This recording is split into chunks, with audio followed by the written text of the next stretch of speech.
Salam sejahtera, terima kasih kerana bersama dengan saya di Nazilin Unity Channel. Sebelum saya teruskan ulasan kali ini, nak minta bantuan anda semua, tinggalkan komen anda. Adakah anda setuju kalau PAS masuk dalam kerajaan perpaduan? Anda jawab dulu soalan itu, baru kita teruskan kepada isu yang panas ini. Layakkah PAS bersama dalam kerajaan perpaduan madani bersama dengan Anwar Ibrahim dan UMNO? Dan mampukah, bolehkah PAS diterima oleh UMNO semula selepas mereka telah mematuk 2 kali UMNO sendiri?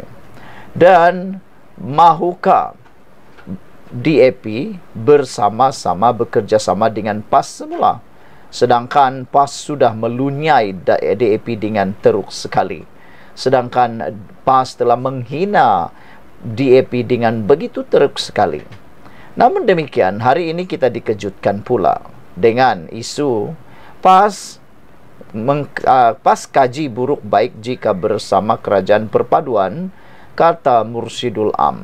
Saudara-saudara sekalian, Mursyidul Am PAS Hashim Jassin mengakui terdapat usaha daripada pihak tertentu yang mempelawa parti itu untuk bersama dalam kerajaan perpaduan pimpinan Perdana Menteri Anwar Ibrahim. Yang menjadi pertanyaan dan tanda tanya besar di kepala otak kita ialah, siapakah pihak tertentu yang dimaksudkan oleh Mursyidul Am PAS ini, iaitu Hashim Jassin? Siapalah agak-agaknya orang yang kurang waras yang kononnya sedang mengatur supaya PAS dapat bersama dalam kerajaan perpaduan pimpinan Anwar Ibrahim ini? Malah kata beliau lagi, perkara itu juga ada dibangkitkan pada Majlis Syura Ulama, namun secara sepintas lalu dan belum ada sebarang keputusan muktamad. Namun demikian, ada netizen kata inilah teknik atau taktik daripada PAS, cuba untuk menarik perhatian, kononnya diajak masuk kerajaan, padahal hanya hidung tak mancung, pipi tersorong-sorong. Tak pernah dipelawa, tapi sendiri pula mempelawa diri, semata-mata kononnya mau menunjukkan yang mereka itu sangat diperlukan, sangat relevan dan sangat penting. Padahal kata beberapa pemerhati politik bebas, PAS sebenarnya tidaklah banyak peranannya di dalam mana-mana kerajaan sebelum ini. Sedangkan mereka sudah pernah berkuasa di Putrajaya, tetapi banyak yang mereka janjikan tidak mampu dibuat apa-apa pun, tiada perubahan yang ketara mereka mampu lakukan, kata mereka lagi. Malah kata Mursyidul Am PAS ini, kita perlu kaji dan tengok baik buruk mengenainya, dan adakah dalam kerjasama di dalam kerajaan itu ada DAP dan sebagainya. Perkara itu akan diteliti sebelum sebarang keputusan dibuat, katanya lagi. Ya, memang ada usaha daripada pihak tertentu yang mengajak kita bersama di dalam kerajaan perpaduan, dan kita belum buat apa-apa keputusan lagi, kata beliau. Menurut Mursyidul Am PAS itu, sebagai parti tunggal yang mempunyai kerusi terbanyak di kawasan Parlimen dan Dewan Undangan Negeri majoriti Melayu, sudah pastinya kerjasama itu boleh membantu memperkuatkan kedudukan kerajaan. Namun untuk bersama di dalam kerajaan perpaduan, kata Hashim, beliau berkata PAS memerlukan kajian dan perbincangan lebih menyeluruh. Ada baik dan buruknya perkara tersebut dengan PAS masih tidak membuat sebarang keputusan muktamad mengenainya, katanya.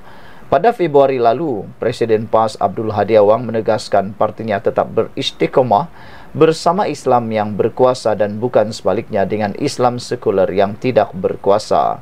Kata Presiden PAS itu, Islam sekuler tersebut dicatatkan oleh penjajah dengan meninggalkan petunjuk Allah, seterusnya membawa akibat buruk yang dapat disaksikan sekarang, katanya lagi.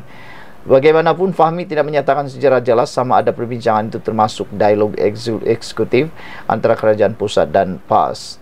Berapa komen daripada netizen berkait isu ini ialah, ada netizen kata, pergi bermimpilah PAS. Pergi bermimpilah PAS, kata dia, lebih baik daripada bermimpi daripada masuk kerajaan perpaduan. Pepel Maus kata PAS tidak perlu bersama dalam kerajaan perpaduan. Hadi kata dalam kerajaan itu ada Dajjal, Zalim, ada DAP yang perkauman. Duduklah jadi pembangkang sampai kiamat hingga PRU 16, kata Pepel Maus.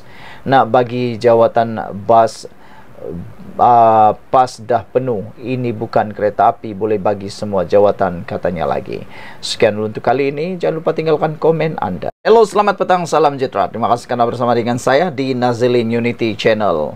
Ada yang kata polis lembab dan polis tergesa-gesa membuat dakwaan terhadap Muhyiddin Yassin. Tapi sebenarnya ini jawapan daripada perkara itu. Polis bukan lembab maupun tergesa-gesa menyiasat Muhyiddin. Dan sebagai tambahan kepada isu kali ini, telah diberikan tahu bahawa pendakwaan terhadap Muhyiddin Yassin bukan dibuat oleh kerajaan. Kerajaan tidak ada campur tangan langsung.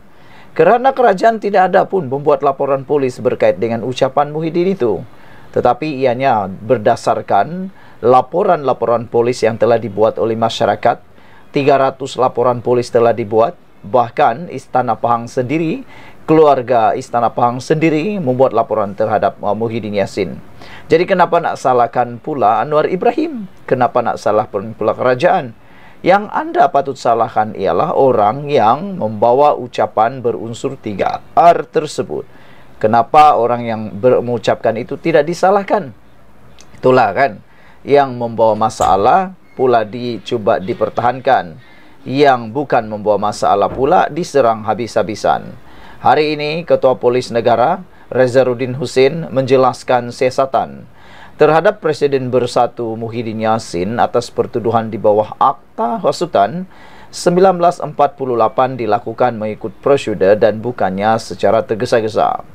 Katanya lagi, siasatan berhubung isu agama, raja dan kaum 3R dilakukan mengikut masa yang ditetapkan, iaitu selama 7 hari. Manakala arahan pendakwaan pula datang dari Jabatan Peguam Negara AZC. Sebelum ini kita sudah diberitahu akan tunjukkan prestasi kita dalam masa 7 hari. Tiada kena mengena tergesa-gesa. Kalau kata hari ini siasat, esok tuduh mungkin tergesa-gesa, kata beliau lagi. Dalam masa 7 hari itu, mungkin siasatan habis dalam masa 4 hari. Dan AGC pula akan ambil masa 1 atau 2 hari pula atau 24 jam saja. Rakam keterangan dan arahan tuduh daripada AGC. Tidak timbul isu tergesa-gesa, tapi memang ambil masa yang ditetapkan. Kalau lambat nanti orang kata kita lembab. Bila kita cepat pula orang kata ada tergesa-gesa pula. Mana satu yang betul? Katanya kepada wartawan di Kuala Krai, Kelantan hari ini. Muhyiddin disiasat berhubung ucapannya di Felda Perasu Kelantan semasa PRK Nenggiri ketika dia mengulas mengenai pelantikan Perdana Menteri selepas pilihan raya umum ke-22 pada tahun 2022.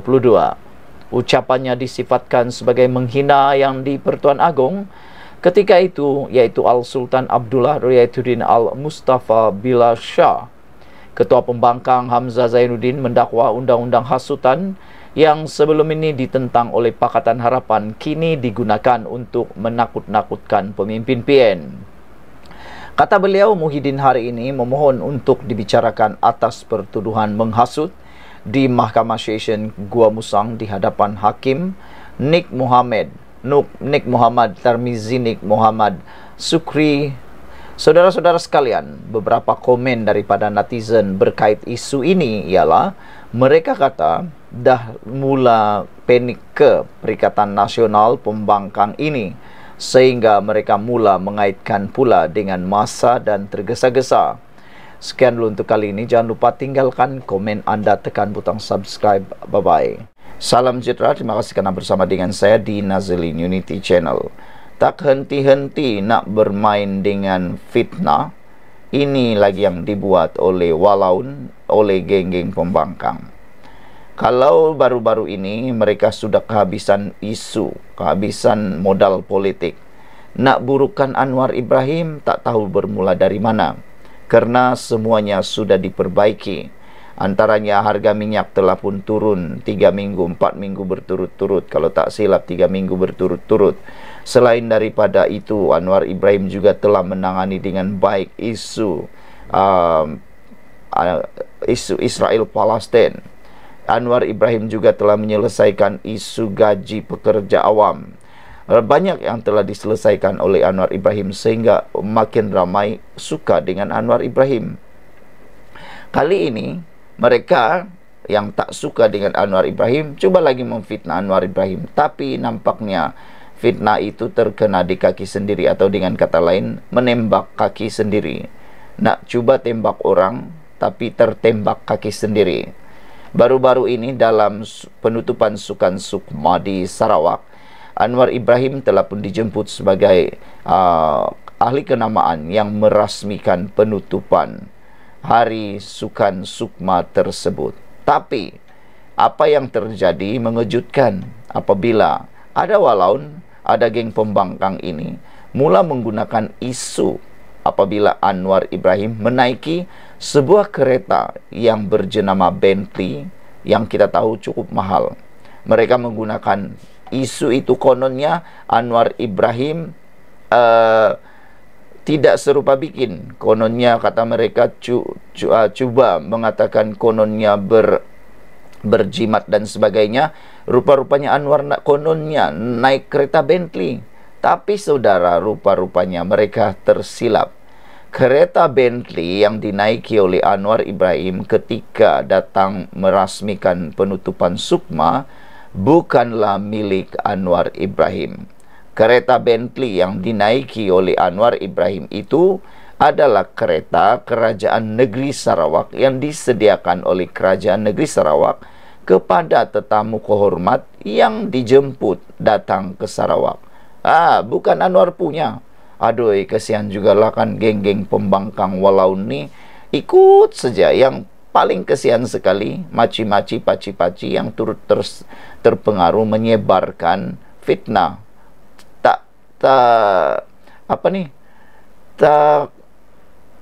Tak sudah mereka bermain isu politik seperti itu. Dapat free dosa, kata netizen. Para penyokong Anwar Ibrahim kata sia-sia dapat dosa kering, dosa percuma kerana terikut-ikut memfitnah Anwar Ibrahim. Jadi disahkan kereta Bentley yang dinaiki Perdana Menteri di Sarawak bukanlah milik Anwar Ibrahim, tapi milik Kerajaan Sarawak, disediakan oleh Kerajaan Sarawak. Kelibat Perdana Menteri Datuk Seri Anwar Ibrahim menaiki sebuah kereta mewah jenama Bentley Flying Spurs di Sarawak baru-baru ini menjadi bualan orang ramai. Difahamkan beliau hadir merasmikan penutupan Sukma Sarawak pada 24 Ogos lalu. Selepas selesai majlis penutupan, beliau dijemput oleh sebuah kereta di hadapan venue berkenan sehingga menjadi bahan serangan penyokong pembangkang. Untuk pengetahuan, kenderaan itu disediakan sendiri oleh Kerajaan Sarawak untuk mana-mana pemimpin tertinggi yang melawat negeri itu.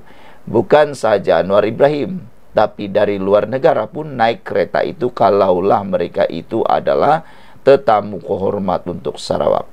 Menurut seorang aktivis politik, Syam Gaz, nombor plat kereta kebiasaannya akan ditukar berdasarkan kepada siapa yang menaiki kenderaan itu. Namun, perkara itu telah disalaherti dan digunakan oleh penyokong pembangkang untuk menyerang kerajaan. Dalam satu video dimuat naik di Facebook, seorang pengguna mempertikai kereta mewah yang digunakan oleh Perdana Menteri Anwar Ibrahim. Kata beliau, cakap je tak nak bazir wang rakyat. Ini apa? Perlukah kereta Bentley yang mahal macam ni? Kata caption dalam video yang dikongsi. Video itu membuatkan ramai percaya bahawa Perdana Menteri telah menggunakan kereta mewah. Itu yang kita kata tadi. Ramai kata sia-sia dapat dosa fitnah percuma.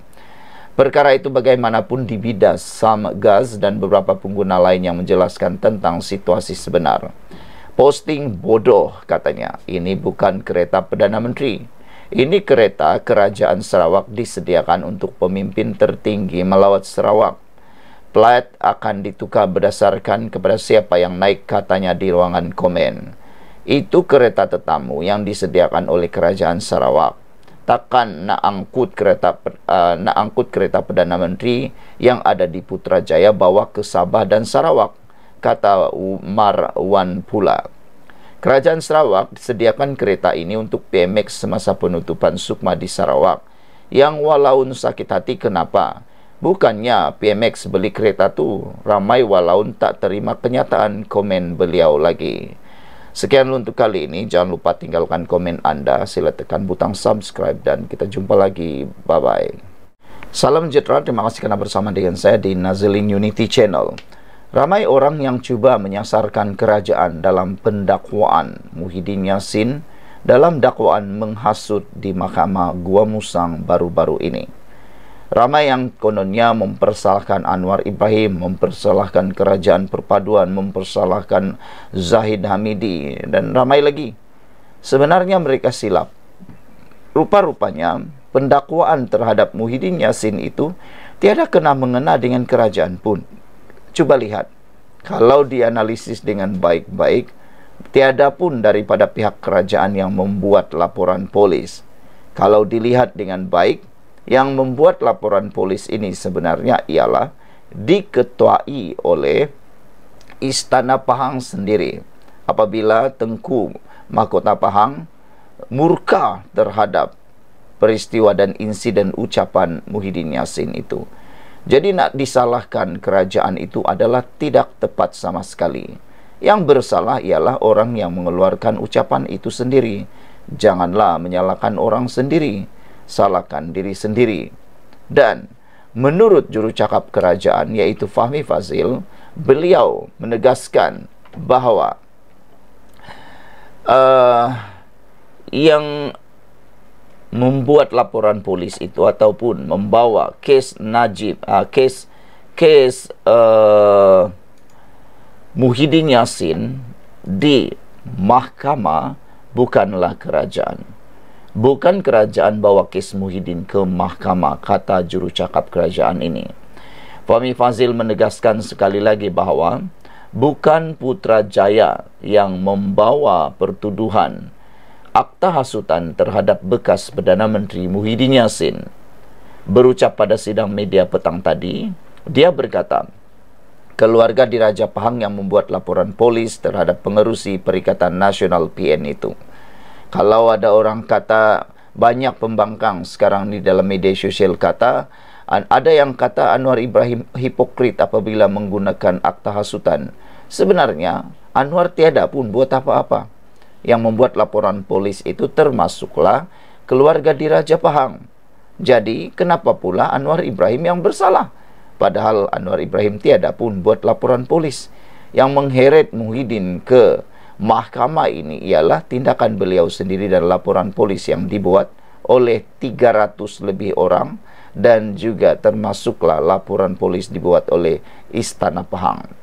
Berucap pada sidang media petang tadi, Fahmi berkata keluarga Diraja Pahang yang membuat laporan polis terhadap pengerusi Perikatan Nasional PN itu. Saya tegaskan sekali lagi bahawa bukan kerajaan yang membawa kes-kes berkaitan Sultan ini ke mahkamah, kata Fahmi. Tapi laporan polis itu telah dibuat oleh pihak istana, sama ada wakil Istana Selangor terhadap Menteri Besar, sama seperti wakil Istana Selangor terhadap Menteri Besar Kedah ataupun wakil Istana Pahang dalam kes Muhyiddin, katanya. Fahmi yang juga Menteri Komunikasi menjawab kritikan terhadap Kerajaan Persekutuan kerana didakwa menggunakan akta hasutan terhadap musuh politiknya. Ini selepas Muhyiddin didakwa di Mahkamah Kelantan kemarin berhubung ucapannya semasa pilihan raya kecil Nenggiri baru-baru ini yang menimbulkan kemurkaan pihak Istana Pahang kerana menuduh Sultan Abdullah Sultan Ahmad Shah menggagalkan percubaannya untuk membentuk kerajaan selepas PRU ke-15. Pertuduhan yang dirangka mengikut Seksyen 4 dalam kurungan 1 Akta Hasutan adalah berhubung ucapannya di Felda Perasu Kelantan pada 14 Ogos lalu. Berdasarkan transkrip yang dilampirkan pada kertas pertuduhan, dakwaan terhadap Muhyiddin adalah atas kenyataannya ketika dia menyorot mengenai yang di Pertuan Agong sebelum ini tidak memanggilnya untuk membentuk kerajaan selepas pilihan raya umum lalu, walaupun mendakwa mempunyai sokongan 115 ahli parlimen. Sebelum ini, Menteri Besar Kedah Muhammad Sanusi Maknor yang juga daripada Perikatan Nasional dikenakan 2 pertuduhan di bawah akta hasutan berhubung kenyataan yang menyentuh pihak Istana Selangor. Sementara itu, mengulas lanjut, Fahmi mempertahankan peranan peruntukan undang-undang termasuk akta hasutan dalam mempertahankan institusi diraja. Menurut Menteri itu, golongan diraja tidak mempunyai forum untuk berdebat dan mempertahankan diri, tidak seperti ahli politik, ahli parlimen, dan orang awam. Kita perlu pastikan institusi raja-raja ini bukan hanya berdaulat tetapi juga dipertahankan. Maka pada waktu ini fungsi itu ada juga yang boleh dimainkan oleh undang-undang termasuk akta hasutan, katanya lagi. Apa pendapat anda semua? Jangan lupa tinggalkan komen anda, tekan butang subscribe. Kita jumpa lagi. Bye-bye.